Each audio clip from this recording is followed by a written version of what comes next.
Assalamualaikum warahmatullahi wabarakatuh. Let me introduce myself. My name is Karunia Octaviani Fajri with student number 220142065.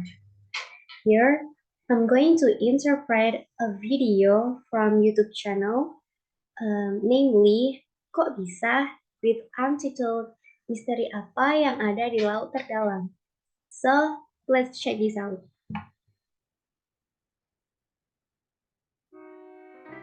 Di mana-mana orang kalau mau bermimpi pasti lihatnya ke atas bukan ke bawah. Everywhere, whenever people are daydreaming, they usually look upside and not looking down. Itu kenapa ilmuwan dari berbagai penjuru dunia terus berlomba-lomba mempelajari angkasa sampai akhirnya kita bisa mendarat di bulan. That's why scientists from all over the world are competing to study about the space up there until we could land ourselves on the moon. Bahkan sebentar lagi mendarat di planet Mars. And even we will land on the Mars. Saking terobsesinya dengan langit, kita sering gak sadar kalau sebetulnya misteri besar juga ada di bawah sana. We are also obsessed with the sky that we often don't realize that actually there are big mysteries down there. Seperti pertanyaan teman kita ini, misteri apa yang terpendam di bawah sana? As our friend asked, what mysteries are hidden under the sea? Kita mungkin juga nggak sadar kalau 70% permukaan bumi sesungguhnya diliputi air. Perhaps we didn't realize that 70% of the Earth's surface is actually covered by water. Dari segitu banyaknya badan air, ternyata baru 5% doang yang pernah kita jelajahi. Of those many waters, only 5% that have been explored. Mungkin karena sesama makhluk darat, kita juga sama seperti kucing yang takut dengan air. Apapun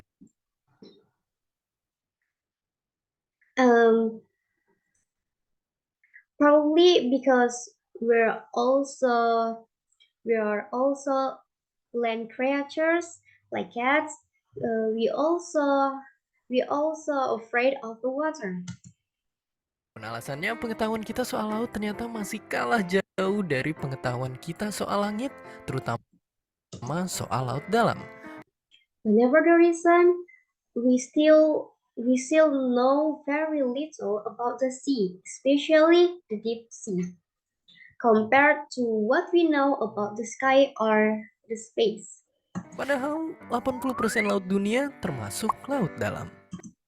In fact, the 80% of the world's oceans are the deep seas. Oke, sebetulnya laut dalam itu apa sih?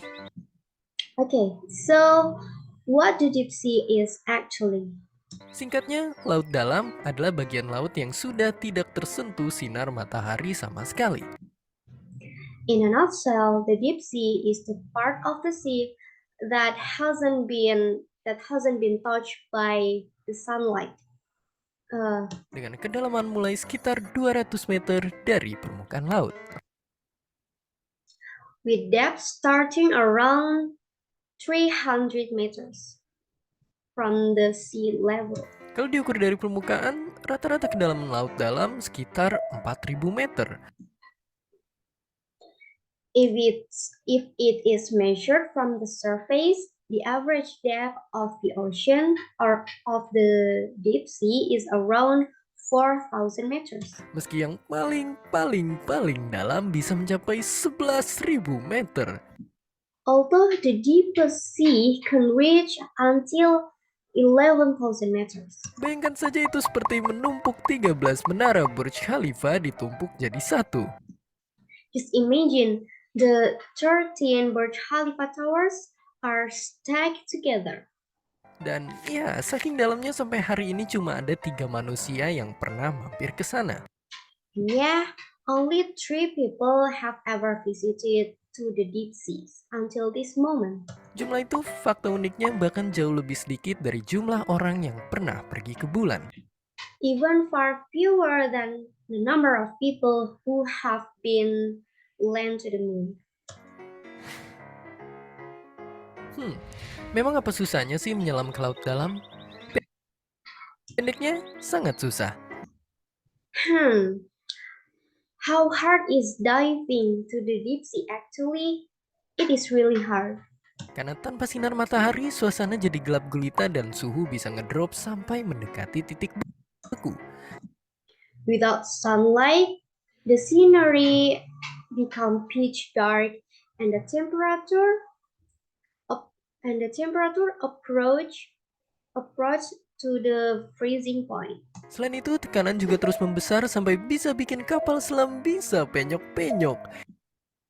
Apart from that, the pressure continues to increase, even it can down a submarine. Itu kenapa rekor scuba dive kita saja relatif cetek dibandingkan dalamnya lautan.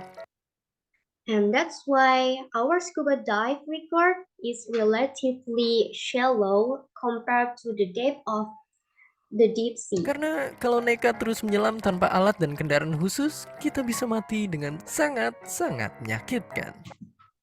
Because if we are forced to keep diving without particular types of equipment and vehicles, we could die painfully. Tapi bahkan dengan kondisi se-ekstrim itu, ternyata ada saja makhluk yang masih bisa bertahan. But even in such extreme conditions, there are creatures that can still survive. Beberapa jenis paus contohnya sering mampir ke zona tengah malam untuk berburu hewan-hewan khas di sana. For example, several types of whales stop by in the midnight zone to hunt the typical animals. Mereka ini bukan hewan sembarang hewan. But hey, they are not just any usual animals. Tersembunyi di kegelapan tak berujung, hiduplah sosok-sosok yang mungkin lebih aneh dari alien-alien planet Krypton. Hidden in the endless darkness lives many creatures that are perhaps stranger than the aliens of the planet Krypton. Dengan badan yang lembek, transparan, atau bahkan berlendir, mereka sepertinya cocok masuk daftar hewan-hewan menakjubkan ala dunia sihir. With their soft, transparent, and even slimy bodies, they are fit into the list of amazing animals in the wizarding world. Dan ya, kalian pasti tahu gimana gelapnya kalau malam-malam lagi mati lampu. And you definitely know how dark it gets when the lights go out at night. Nah, makhluk-makhluk ini bisa tinggal di tempat segelap itu seumur hidup mereka dan tanpa ngeluh sama sekali. Well, these creatures can stay in such a dark place in their whole life without complaining at all. Saking nyamannya, sampai mata mereka udah buta sama sekali. It is so comfortable that their eyes are completely blind. Tapi saat kepepet, beberapa dari mereka ternyata sudah beradaptasi untuk bisa memproduksi cahaya sendiri. But when caught in a pinch, some of them have adapted. Some of them have adapted to produce their own light. Sungguh sangat canggih. How sophisticated. Tapi jangan salah, isinya laut dalam bukan cuma monster laut misterius doang. But don't get it wrong, the deep sea is not only filled with mysterious creatures. Apalagi laut dalam di Indonesia. Moreover, the deep seas in Indonesia. Dari letak dan kondisi geografisnya, laut dalam Indonesia punya aneka keunikan. From its geographical location and condition, Indonesia's deep sea has various unique qualities. Pertama, perairan Indonesia jadi dalam tanda kutip hotspot aneka spesies dan biota laut yang secara internasional bukan cuma menginspirasi para peneliti, tapi juga seniman. First, Indonesian Ocean have become a hotspot for various species and marine biota, which are not only inspiring researchers but also artists. Saking uniknya, spesies ikan purba yang konon udah punah ternyata masih berenang-renang di Indonesia. It is so unique that an ancient fish species that is said to be extinct are still swimming around in Indonesia. Kedua, perairan kita adalah satu-satunya wilayah penghubung palung-palung tropis. Second, our ocean are the sea that connects all the tropical trenches. Yang akibatnya berpengaruh besar pada iklim global. In consequence, it has a major influence on the global climate. Dan ketiga, perairan kita sangat banyak jumlah pulaunya. And the third, our ocean have a very, very large number of the islands. Itu sebabnya banyak ilmuwan mancanegara yang jauh-jauh datang ke Indonesia cuma buat meneliti dinamika alami antara manusia dengan lautan. That's why many foreign scientists come to Indonesia to study the natural dynamics between human and the ocean. Dan laut dalam Indonesia juga menyimpan sejuta potensi. And Indonesia's deep seas also holds a million potential. Mulai dari sumber makanan, starting from food sources, gudang bahan baru buat pengobatan masa depan, a storehouse of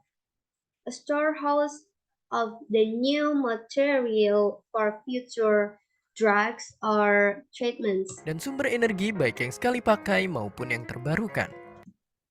and the energy sources was disposable and renewable. Ya, karena jadi meeting point aneka lempeng tektonik, laut dalam Indonesia juga bisa jadi pusat studi, peringatan dini, dan mitigasi bencana. Indonesia's become the meeting point for various tectonic plates, and Indonesia's deep sea can also being the center for study early mitigations